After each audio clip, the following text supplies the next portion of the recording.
Саламатсыздарбы? Биз бүгүн дагы изилдөө усулдары боюнча сабагыбызды улантабыз. Бүгүн биз жыйналган маалыматты талдоо темасына кайрылабыз. Ушул талдоо ар кандай болушу мүмкүн. Бүгүн биз интервьюну же болбосо биз жыйнаган текстти кантип талдасак болот, ушул жөнүндө сөз кылабыз.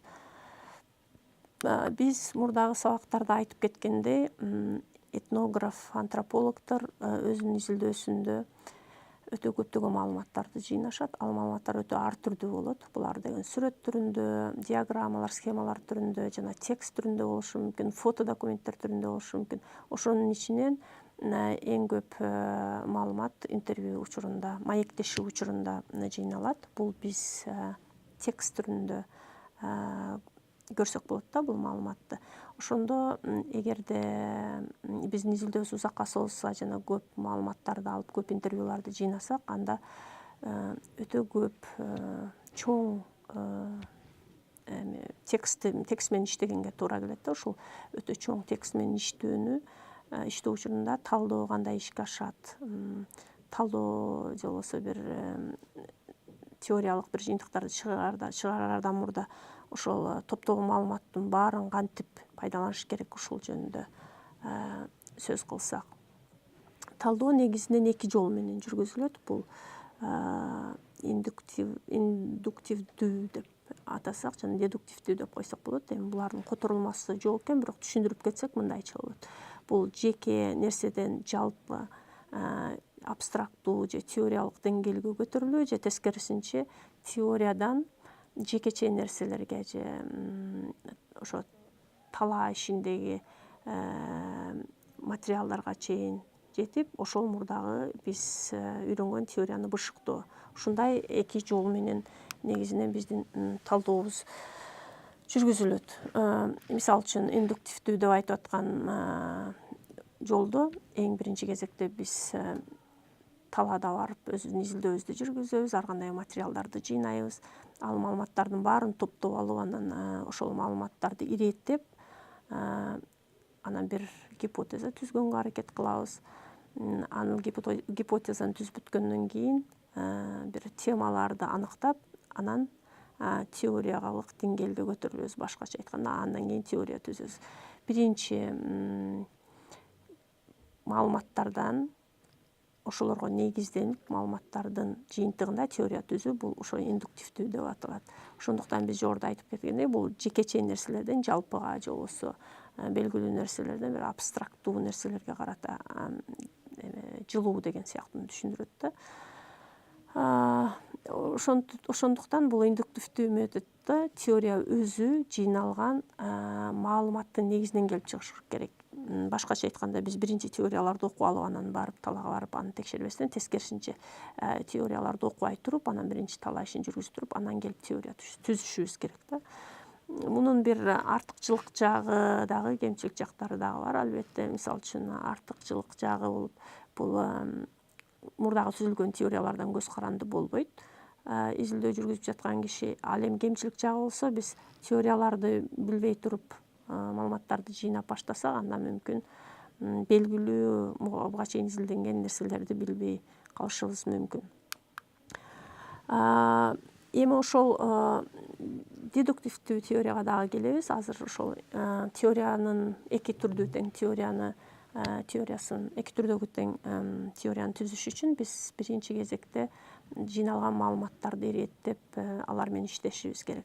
Бул иш өзү код түзүү же болбосо аныктамаларды түзүү же аттарды коюу деп аталат да. Бул үчүн биз өзүбүздүн күндөлүгүбүздү алабыз, же болбосо ошо интервьюбуздун транскриптин алабыз дагы. Андагы маалыматтардын баарын шашпай окуп чыгып, ар бир маалыматтарды кандайдыр бөлүкчөлөргө бөлүп, мааниси жагынан байланышкан маалыматтарга чогултуп туруп, аларга бир аталыштарды коебуз. Бул аталыштар эң жөнөкөй эле аталыштар болушу мүмкүн. Муну ачык код түзүү деп аталат. Же тема деп айтсак болбойт, эми код түзүү деп аталат. Бул ачык, эмне үчүн ачык? Анткени деген бул эң биринчи алгачкы деңгээлде жасалган иреттештирүү деп эсептесек болот. Булар үчүн кодду биз кантип аныктайбыз? Код деп биз иш аракеттердин атын, ар кандай көз караштарды же түшүнүктөрдү аталышын же айырмачылык окшоштуктарды жазсак ошол код деп аталат да, же болбосо интервьюнун текстин окуйбуз да ошол мааниси боюнча ошол бөлүккө биз ат беребиз. Коддун мааниси абдан зор, код түзүүнүн мааниси абдан зор. Башкача айтканда ушинтип интервьюну өзүнчө майда аталыштарга атап бөлүп чыгуу абдан зор. Анткени биз жогоруда айтып кеткендей маалымат өтө узун, чоң болгондуктан аны пайдалануу бир топ кыйынчылык түшүрөт да. Ошон үчүн ошол маалыматтын баарын камтып эч кимисин калтырбай кетиш үчүн биз деген ал маалыматтарды бир темаларга аныктап бөлүп алсак оңоюраак болот. Анан экинчи кезектен бул деген теория түзүүгө да бир топ жеңилдиктерди жаратат. Анткени деген биз код койгонубузда же болбосо ошо аталыштарды койгонубузда өзү ошо талдоо иши башталат да, же болбосо жалпылоо башталат, кандайдыр бир жалпылоонун алгачкы баскычы деп атасак болот. Ошондо биз биринчи деген ошол аталыштарды беребиз же коддорду беребиз ар бир тексттин бөлүгүнө. Анан жалпы түшүнүктөрдү аныктайбыз, андан кийин тема түзгөнгө аракет кылып, андан кийин ошонун негизинде теория түзгөнгө аракет кылабыз. Эми ошо код түзүүнүн же болбосо ошол аталыштарды түзүүнүн баскычтары кандай болот? Жана аны кантип ишке ашырат? Ал аталыштарды түзүп, ошо биздин күндөлүгүбүздү бир топ бөлүктөргө бөлүп аталыштарды берүү үчүн биз ар кандай ыкмаларды колдонобуз. Мисалы үчүн компьютерде катайын программалар бар, алар ошол код түзүүгө бир топ жардам берет. Мисалы үчүн Atlas IT жана башка деген программалар бар. Бирок көбүнчө кол менен талдоо жүргүзгөндө түрдүү боекторду колдонуп, өзүбүздүн интервьюнун бөлүктөрүнүн бир нече түрлөргө ошол темасына же атына карап боеп алып туруп, анан кийин ошол окшоштордун баарын бир жерге жыйнайбыз. Көбүнчө ошол аталышты түзүү үчүн бир сөз же бир фразаны колдонгон ыңгайлуу. Ошол аталышты түзгөндөн кийин кайра биз белгилеп чыккан бөлүктү кайрадан окуп, ошол жерде эч бир маалымат калган жокпу, ошол маалыматтын мазмунун ушул биздин берген аталышыбыз чагылдырып атабы деп текшеришибиз керек. Бул код түзүүнүн же болбосо ошо аталыштарды коюунун экинчи баскычы жабык код деп аталат, же болбосо жабык ат коюу же аныктама берүү деп атасак болот да. Ал үчүн жана эгерде биз мурдагы окуганыбызда бир 20-30 аталышты берген болсок биздин бир күндөлүгүбүзгө, анда эми аларды бүт коддорду кайрадан окуп чыгабыз да ошол аталыштарды, анан бири-бирине байланыштарын карап, аларды кыскартабыз. Ошол 25-тин ичинен бири-бирине байланыштарын бириктирип отуруп, кыскартып 10 атты калтырабыз да. Ошондо бул экинчиси бир топ деңгээлде биздин маалыматыбыз жалпылаштырылганын көрсөтөт. Бул кодубуз канчалык ийгиликтүү текшерүү үчүн кайрадан эле мурдагы текстибиздин бөлүктөрүнө барабыз да, аларды окуп, ошол бөлүктөр биз койгон коддор менен байланышы барбы, жана ошол биз койгон аталыштар биздин долбоордун максатын же негизги изилдөө суроосун чагылдырып турабы, ошолорго басым жасашыбыз керек. Бул деген ошол экинчи деңгээлдеги кодду же болбосо аталышты текшерүү ыкмасы болуп эсептелет. Эң эле оңой жолу бул экинчи деңгээлдеги код же болбосо аныктама берүүнүн эң оңой жолу бул ошол мурдагы биринчи жасалган коддорду окуп, алардын бири-бирине байланыштарын аныктап, аларды жакын байланыштарына карата жалпылаштырып, бириктирип чыгуу болуп эсептелет. Андан кийин коддор коюлуп бүткөндөн кийин алардын маанисине карап биз иреттеп чыгабыз. Эгерде азыр 10 калса, ошо 10 кодду окуйбуз дагы, аларды бир кандайдыр бир деңгээлде, иерархиялык деңгээлде катары менен коюп чыкса болобу? Кайсынысы ушулардын ичинен кайсынысы көбүрөөк маанилүү? Ушуларды карап чыгабыз. Ушул байланыштарына жараша кандайдыр структураны аныктап чыгабыз да. Ошондо биз анын маанисине карап иреттегенде эмнеге көңүл бурушубуз керек? Биринчи кезектен ошол биз койгон ат же болбосо аталыш бир нече жолу кайталанып жатабы, кайра кайталанып жатабы ушул текстте же жокпу, ошого көңүл бурушубуз керек.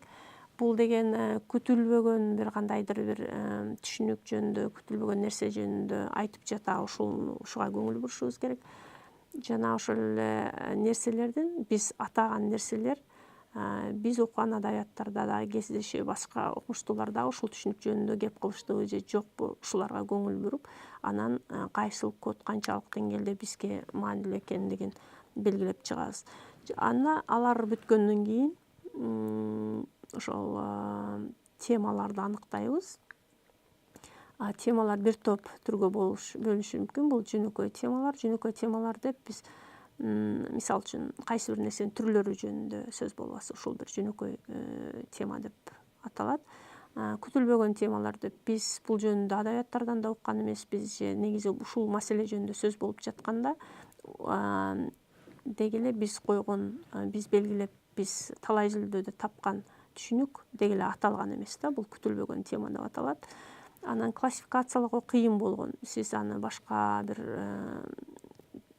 аныктамаларга кошо албаган бир темалар. Андан сырткары темалар жана анын ичине кирген кичинекей темаларды аныктоо. Ошондо бул темаларды койгондон кийин биз аягында өзүбүздүн дептерибизде бир структураны жасайбыз да, же болбосо ошо структураны табабыз. Бул структура ошол биз тапкан, изилдөө учурунда тапкан түшүнүктөрдүн көрүнүшүн жана алардын бири-бирине карата кандай байланыштары бар экендигин аныктап көрсөтөт жана эмнеси маанилүү экенин көрөбүз.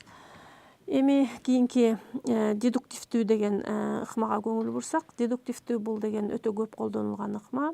Биз буну көбүнчө ошол студенттерге сабак берип жатканда дагы үйрөтөбүз. Бул жалпыдан жекеге карата түзүү теорияны же болбосо биринчи теорияны окуп алып, анан талаа изилдөөлөрүн жүргүзүү, анан ошол жерге талаага бараардан мурда гипотезаны түзүп алып туруп, анан баруу дегенди.